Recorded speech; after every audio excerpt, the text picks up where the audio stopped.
Good evening, नमस्कार। मैं विजयलक्ष्मी गुप्ता आप सभी भावी मुख्य सेविका बहनों का अपने चैनल पर स्वागत करती हूँ और उम्मीद करती हूँ कि सभी स्वस्थ होंगे। बात करेंगे मुख्य सेविका भर्ती पर कुछ महत्वपूर्ण बिंदुओं पर। इतिहास गवाह है कि युग कोई भी हो, परीक्षा महिलाओं को ही देनी पड़ती है और वो भी अग्नि परीक्षा।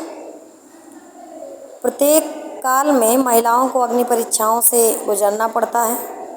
ये कलयुग है और कलयुग में भी अग्नि परीक्षाओं से गुजरना पड़ रहा है मुख्य सेविका बहनों को। फिर वो चाहे संविदा कर्मी हो और चाहे अभ्यर्थी हो, दोनों ही महिलाएं हैं और दोनों ही अग्नि परीक्षा से गुजर रही हैं।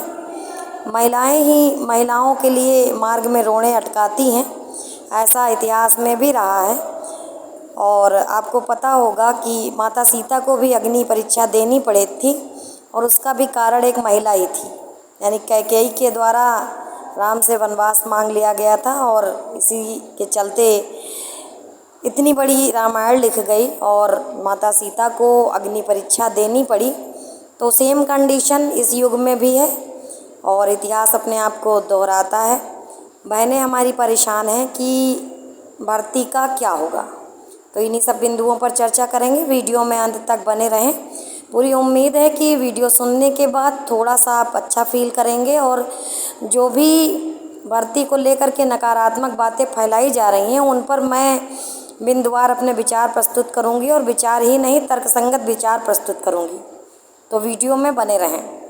जैसा कि आप सभी जानते हैं कि मुख्य सेविका भर्ती को संपन्न कराने के लिए जो संबंधित जुड़ी हुई बहनें हैं वो ज़मीन पर भी और कोर्ट में भी प्रयास कर रही हैं, संघर्ष कर रही हैं और इन संघर्षों के बीच में कुछ न कुछ नकारात्मक बातें निकल कर चली आती हैं, जिनको लेकर के आप सभी बहनें बहुत ज़्यादा परेशान हो जाती हैं। कुछ संघर्षरत बहनें माननीय बेबी रानी मौर्य जी जो मंत्री हैं इसी विभाग की, उनसे मुलाकात करने गई थी और जिस प्रकार का मैसेज वायरल हो रहा है आप सबने पढ़ा है। हालांकि मुझे अभी शाम को प्राप्त हुआ है क्योंकि मैं बहुत इस समय बिज़ी हूँ, मेरा बिज़ी शेड्यूल है, लेकिन शाम तक बहुत सारी जो भावी मुख्य सेविका बहनें हैं वो बार बार उसी मैसेज को फॉरवर्ड कर रही हैं और कह रही हैं कि क्या भर्ती रद्द होगी। तो हम पहले बता दें कि अगर उनको ऐसा लगता है कि भर्ती रद्द होगी तो मेरा ये कहना है, फ्री की एडवाइस ले लीजिए कि अगर आपको पता है कि भर्ती रद्द हो जाएगी तो फिर आप यहाँ कर क्या रही हैं, आप कोई दूसरा काम धाम ढूंढ लीजिए, उसमें अपना समय लगाइए। और भी भर्ती परीक्षाएं हैं जिनको आप लोग पास करके और उसमें सरकारी नौकरी प्राप्त कर सकते हैं। अगर आपको पूरा विश्वास है कि भर्ती रद्द हो जाएगी तो फिर यहाँ पर अपना समय ज़ाया ना करें। दूसरी बात, जो भी बहनें संघर्षरत हैं और वो माननीय मंत्री जी के पास पहुँची थी तो उनके द्वारा ये बताया गया है कि हमें आपकी इस भर्ती के बारे में कोई नॉलेज नहीं है। अब जब मंत्री जी ने ये बता दिया है कि हमको इस भर्ती के संबंध में कोई नॉलेज नहीं है और सरकार आपकी भर्ती को लेकर के गंभीर नहीं है, सरकार चाहेगी तो ही भर्ती होगी, अन्यथा की स्थिति में भर्ती रद्द हो जाएगी, ऐसा लड़कियों का कहना है कि माननीय मंत्री जी ने कहा है। तो ठीक है, कुछ भी कोई भी कह सकता है। अगर उन्होंने कहा है तो पूरी संभावना है कि ऐसा हो जाए, लेकिन क्या ये बातें तर्कसंगत हैं, ये आप लोगों को सोचना है। क्या उन्होंने रिटर्न में कोई स्टेटमेंट दिया है? नहीं दिया है। उसके बाद वही लड़कियां जा कर के विभाग गईं और देखिए, मुझे समझ में नहीं आता है कि इस बात को लेकर के मैं हंसूं और क्या करूं। विभाग के अधिकारी जो धरना प्रदर्शन को लेकर के इतना नाराज़ हो जाया करते हैं कि आप लोग धरना प्रदर्शन क्यों कर रहे हैं जब मामला कोर्ट में लंबित है, और लड़कियों के द्वारा ये बताया जा रहा है कि सब लोग संगठित होकर के धरना प्रदर्शन करिए, अन्यथा की स्थिति में भर्ती रद्द हो जाएगी। ऐसा बाल विकास पुष्टाहार विभाग के अधिकारी कह रहे हैं कि आप लोग संगठित नहीं हैं इसलिए भर्ती रद्द हो जाएगी। उनका कहना है कि संविदा कर्मी रोज़ नेता मंत्रियों के पास जाती हैं, रोज़ विभाग के चक्कर लगाती हैं, तो इसलिए वो केस को जीत जाएंगी और भर्ती रद्द करवा लेंगी। तो मैं फिर पूछना चाहूँगी कि क्या ये बातें तर्कसंगत हैं? कोई भी अधिकारी आपसे ये कहेगा कि आप सब लोग संगठित होकर के आइए, हमारे विभाग में धरने पे बैठ जाइए, ऐसा तो कोई कह ही नहीं सकता है। ये आप लोगों के द्वारा बनाई गई मनगढ़ंत बातें हैं और कुछ टेलीग्राम ग्रुप वाले हैं और विभिन्न प्रकार के व्हाट्सएप ग्रुप बन गए हैं जहाँ पर आपको इस तरह की बातें बताई जाती हैं ताकि आप डर जाएं और वहाँ पर उनके ग्रुप को ज्वाइन कर लें या उनके चैनल को आप लोग देखें। अगर इतनी सी बात नहीं समझ में आती है तो सीधी सी बात है, अगर आपको लगता है कि चीज़ें आपके फेवर में नहीं हैं तो आप दूसरी तैयारी करिए। यहाँ पर अपना समय क्यों जाया कर रही हैं? दूसरी बात है कि अब अधिकारी इस बात का लिखित में आपको कोई प्रमाण दिए हैं कि ये भर्ती अगर आप लोग संगठित हो करके विभाग में धरना नहीं देंगी या सरकार के खिलाफ धरना नहीं देंगी तो ये भर्ती रद्द हो जाएगी। ये कोई भी बातें तर्कसंगत नहीं है, उल्टा हास्यप्रद हैं। ठीक है, इन पर तो ऐसा लगता है कि कोई चुटकुला सुनाया जा रहा है। और जो लड़कियां ये ज़मीन पर दौड़ दौड़ के संघर्ष कर रही हैं, ठीक है, मैं उनको धन्यवाद देना चाहूँगी कि वो संघर्ष कर रही हैं, अपनी बात नेता मंत्रियों तक पहुँचा रही हैं। मगर वहाँ से अगर कोई बातें नकारात्मक बोली जाती हैं फिर उनको ला करके उसमें और ज़्यादा बढ़ा चढ़ा करके आप लोग जब फैलाती हैं कि संगठित हो जाइए, नहीं तो ये हो जाएगा वो हो जाएगा, तो जो हो जाएगा वो देखा जाएगा, कोई किसी को रोक तो पाएगा नहीं। मामला कोर्ट में लंबित है, फैसला माननीय जज महोदय को देना है। यहाँ पर कोई नेता मंत्री या कोई विभाग का अधिकारी कुछ नहीं कर सकता है। 69,000 शिक्षक भर्ती से शिक्षा लीजिए आप लोग कि ना तो कोई नेता, ना कोई मंत्री, ना ही कोई विभाग के अधिकारी किसी की भी कोर्ट में नहीं चली। माननीय जज महोदय ने सबूत के आधार पर, साक्ष्य के आधार पर जो बातें थी उन पर अपना फैसला दिया है और आपकी भी भर्ती कोर्ट में लंबित है। इतनी तो समझ आपको विकसित होनी चाहिए कि 126 लोग जब अपने हित के लिए कोर्ट पर पहुँचे तो आपकी कोई भी गलती नहीं है। ठीक वैसे जैसे सीता माता की कोई गलती नहीं थी और आपको अग्नि परीक्षा से गुजरना पड़ रहा है। 126 मुख्य सेविकाएं, वो भी महिलाएं हैं, उनको भी अग्नि परीक्षा से गुजरना पड़ रहा है।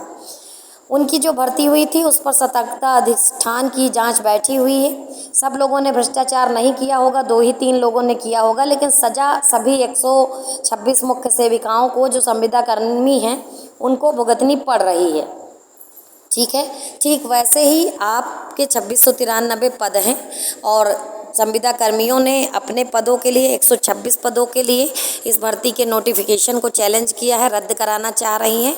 तो भी वही बात लागू होती है कि कुछ लोगों के लिए पूरी जो 2693 पद में मुख्य सेविकाओं का होना है वो, और जो जितने लोग परीक्षा दिए हैं 34,000 प्लस लोग, तो वो सभी इस अग्नि परीक्षा से गुजर रहे हैं क्योंकि सबको परीक्षा परिणाम नहीं मिल रहा है समय से। हालांकि होना 2693 लोगों का है, लेकिन परीक्षा परिणाम जारी होने के बाद 2693 लोग अलग हो जाएंगे और बाकी सब लोग अपना रास्ता पकड़ लेंगे, जो कि अभी नहीं पकड़े हैं। ये जो महिलाएं संघर्ष कर रही हैं इनका ये बार बार कहना होता है कि आप लोग संगठित हो जाइए और संगठित होकर धरना दीजिए, तब भर्ती हो जाएगी। बिल्कुल धरना देने से भर्ती हो सकती है, लेकिन कब? जब मामला कोर्ट में लंबित ना होता तब।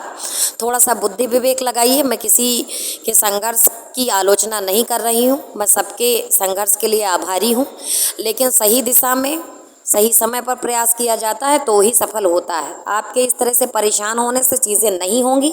और मेरा आपको एक फ्री की सलाह है, मैं आपको एडवाइस देना चाह रही हूँ, मानना न मानना आपकी मर्जी। अगर आपको लगता है कि यहाँ पर चीज़ें नकारात्मक हो जाएंगी तो आप अभी समय बाकी है, अपना दूसरा रास्ता पकड़ लीजिए, कोई दूसरी भर्ती ढूंढ लीजिए, वहाँ तैयारी करिए। ठीक है, अगर आप इतना ही नकारात्मक हैं कि चीज़ें आपके फेवर में नहीं होंगी तो कोई ज़रूरत नहीं है कि आप इसमें संघर्ष करें और दूसरे लोगों को भी परेशान करें। जो बहनें कोर्ट में हैं, हमारे साथ संघर्ष कर रही हैं, माननीय गुरुजी अधिवक्ता महोदय एड़ी चोटी का जोर लगा रहे हैं कि भर्ती जल्द से जल्द संपन्न कराई जाए। हालांकि कोर्ट कचहरी का मैटर है तो जल्द सिर्फ कहने वाली बातें हैं, वो होंगी अपने टाइम से ही। जो भी उनकी प्रोसेस होती है, जो प्रक्रिया होती है, उसी प्रक्रिया से गुजर करके ही आपको न्याय मिलेगा। एप्लीकेशन की सुनवाई 28 अगस्त को होनी है। एप्लीकेशन में कुछ तो सकारात्मक ज़रूर होगा और उसी को लेकर के हम लोग आगे बढ़ेंगे। जब तक जज महोदय के पास पूरा मामला नहीं पहुंचेगा, पूरी बात उनको नहीं पता चलेगी, तब तक वो कैसे क्या फैसला देंगे किसी को नहीं पता है। रही बात रद्द होने की, तो मैं फिर कह रही हूँ कि भर्ती रद्द नहीं होगी। नोटिफिकेशन अपने आप में एक कानून होता है, उसका एक एक शब्द अपने आप में कानून होता है। अगर ऐसा कुछ हुआ तो जो 2693 लड़कियां हैं वो और 34,000 लोगों ने परीक्षा दी है और 1 साल परीक्षा का इंतज़ार किया और 1 साल होने को है, हम लोग परिणाम का इंतज़ार कर रहे हैं। आप लोगों में इतनी समझदारी तो होनी चाहिए कि हम लोग जानबूझकर माननीय कोर्ट में अपनी बात को लेकर के पहुँचे हैं कि कल को कोई दुर्घटना ना घटने पाए। माननीय कोर्ट के संज्ञान में ये मामला रहे कि कैसे विभाग और आयोग के द्वारा भर्तियां निकाली जाती हैं, अभ्यर्थियों को परेशान किया जाता है और उनके हित को प्रभावित किया जाता है। तो पूरी उम्मीद है कि माननीय जज महोदय और जो न्याय व्यवस्था है हम लोगों को न्याय देगी, ठीक वैसे ही जैसे बाकी लोगों को मिला है। तो सकारात्मक रहिए और थोड़ा सा इंतज़ार करिए, चीज़ें अपने फेवर में हैं, भर्ती रद्द नहीं होगी। और ये जो आप लोग दौड़ दौड़ के 10 जगह जाते हैं और स्वयं नेता मंत्री भी ये बात बोल देते हैं कि इसमें हम कुछ नहीं कर सकते हैं, तो इन बातों को लेके पैनिक ना होइए। जल्दी मिलेंगे अगले वीडियो में, तब तक के लिए धन्यवाद।